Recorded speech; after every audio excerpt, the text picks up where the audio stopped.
Welcome to this inaugural podcast episode of Aging is a Trip, where we take a candid but lighthearted look at all aspects of aging and retirement. You'll learn some things, you'll be intrigued, and at times you'll even be amused. I'm your host, Brad Breeding, and for the last 10 years I've been the president of MyLifeSite.net, an online company that guides people through complex senior living decisions. Now, with this podcast, I want to help elevate society's perspectives and understanding of age-related matters, past, present, and future. Now, let's enjoy the show. Welcome to this first edition of Aging is a Trip. I could not be more excited about our very first guest, Dr. Keren Wilson. Dr. Wilson has a PhD in gerontology and is a pioneer in senior living and particularly assisted living because she developed the concept of assisted living as we know it today and opened one of the very first assisted living facilities in Oregon back in 1981, and we'll get into that shortly. In 2001, she created the Jessie F. Richardson Foundation, named after her mother, to develop sustainable, replicable models of elder care in regions with few resources, and it's had an international impact. She is a faculty member at Portland State University and the recipient of the 2016 Simon Benson Award for Philanthropy, in which she was recognized for the outstanding work she has done in the development of services for the aging, particularly among those with limited means.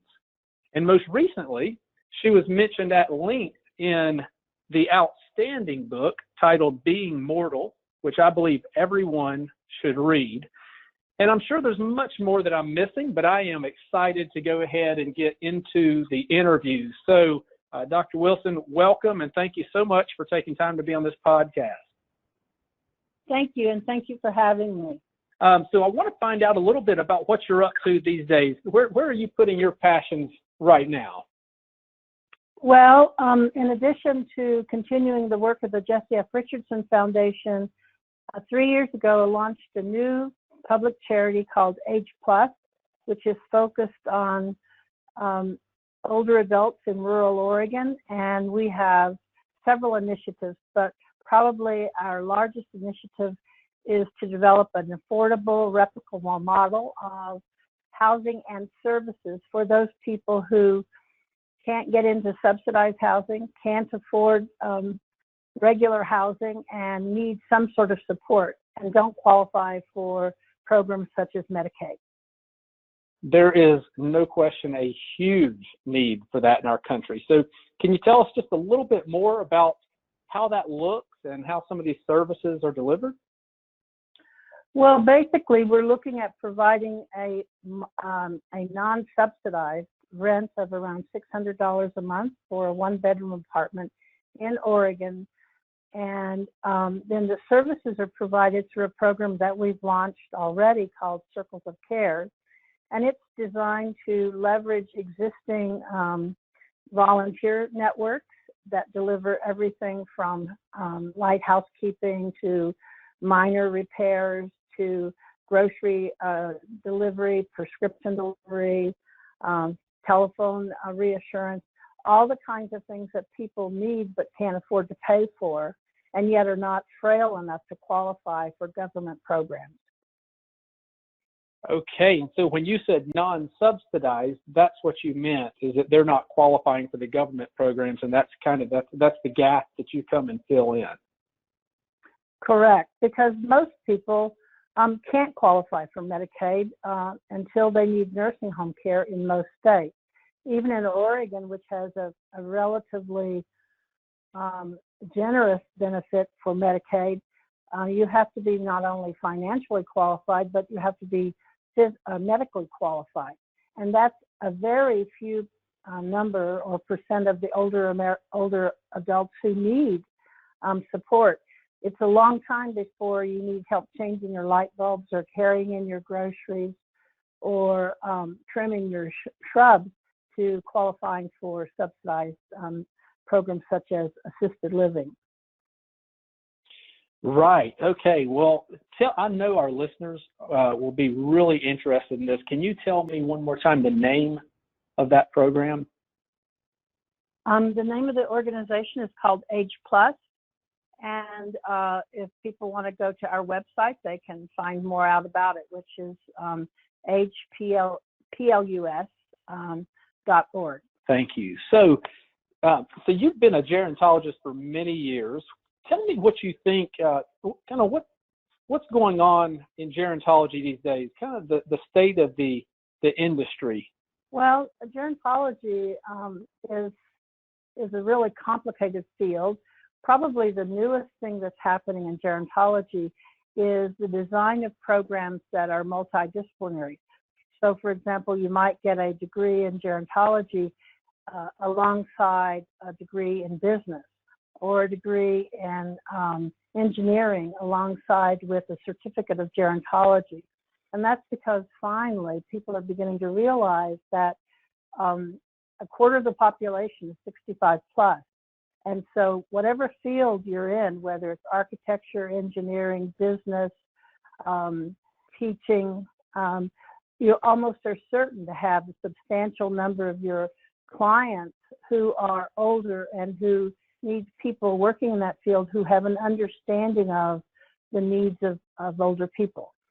So that's probably one of the more exciting things that's going on from my perspective. There are a lot of gerontology programs that are having trouble just maintaining themselves as independent institutes of gerontology. The research is more and more transactional research. So that means they're looking at real life problems. And that's a good thing because there are many issues that need to be addressed and find solutions for. I love what you said about multidisciplinary and having perhaps a business or engineering degree as well as gerontology, because as you alluded to, we all know what's happening with the older adult population in our country, and there's just going to be tremendous need in so many different aspects of that. And I was talking with a friend of mine who works with a lot of executives in the technology space, and a lot of them are in the artificial intelligence and things of this nature. And I asked him what he would recommend to young kids today to be thinking about as far as what kind of education to get. And he said, of course, machine learning and artificial intelligence and all of these things would be what he would highly recommend because that's where everything's going. But then at the same time, we know what's happening with aging. And I think what you're kind of saying is that you could almost pair some of those things together because we know there's going to be so much technology that's going to come along and address many of the needs among seniors and older adults in our country. And then you can pair that with the knowledge from gerontology. And I think that could be a beautiful fit for a lot of people. Well, I really do agree. I think what we have to remember is that technology is really going to be important as a way to leverage a shrinking workforce. So hopefully what we can do is save the humans for the really important things like emotional connections with people. So it's going to be interesting how we are able to harness technology to meet the needs of older adults who really want to remain as independent and living independently as long as they can. So we need lots of work to be done in that area. Kind of transition a little bit here. Obviously today, when we talk about quote unquote senior living, and that's a broad term, but a wide range of options that fall under that category. Independent living, all the way to skilled nursing care, everything in between, assisted living, memory care, and everything else. But many people don't understand what I have found to be quite fascinating and maybe even shocking. When you look at the history of aging and just senior living, kind of the evolution of senior living in our country, I mean, when you hear people use the term the poorhouse, that was a reality. That was a real thing. And so I know you have a deep understanding of kind of the roots of senior living in our country. And I thought it would be neat to ask you a little bit, if you could share with us from your knowledge and education that you've gathered over the last 30 years or more, kind of what aging was like in our society in this country back in, say, the early 1900s or even in the 1800s. What were some of the options for those in need of care or those who didn't have family to care for them? Well, originally, the responsibility for care of older adults or disabled individuals of all ages fell to the family.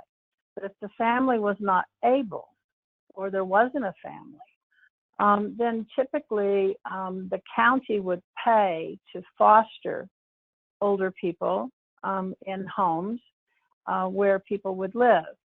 That was as early as the Revolutionary War, but as time went on, there began to be more and more individuals, and the decision was made to create literally county poor farms, and they were really mostly in areas where people could help grow their own food, could do chores like sewing and whatnot to help maintain their keep. So this graduated into a system of poor houses or poor farms all over the country, some of which existed as late as the World War II. So often when people were unmarried or were widowed, they would go to live with a child. The important thing to remember that's changed, particularly since the beginning of this century, or excuse me, more like mid-century, more like mid-20th century, is that the length of disability grew significantly. People didn't really have the lingering chronic conditions that needed to be dealt with. For example, if you had diabetes, you died relatively young. If you had a stroke, you were almost certain to die. So the period of time in which people were dependent was much shorter before, let's say, World War II. And so it was in some ways easier to manage long-term care because people were not as impaired for as long, if that makes sense. All of that changed when women went to work in World War II. Okay. So that and the advent of penicillin. So those two things happened, and all of a sudden there was really a burgeoning, because pneumonia used to be called the old man's friend because it killed so many older people. And once we had penicillin and once women went to work, we really needed places to put people. And so they created special boarding homes and residential care homes. From the mid-1940s until 1965, these proliferated. And then in 1965, Medicare was passed. And overnight, the counties and the states didn't have financial responsibility. So they converted all of these places to nursing homes. And that was the origins of the nursing home. Yeah. Medicaid and Medicare were passed in 1965. And so all at once, as many of these places that could qualify converted to become ICF nursing homes, so that the state would get the federal money to pay for care for people. And then that began a huge building boom. And the new nursing homes followed a very hospital-like model. That was the model, wards with hallways, and which was very different than the old boarding homes, which were usually big old houses.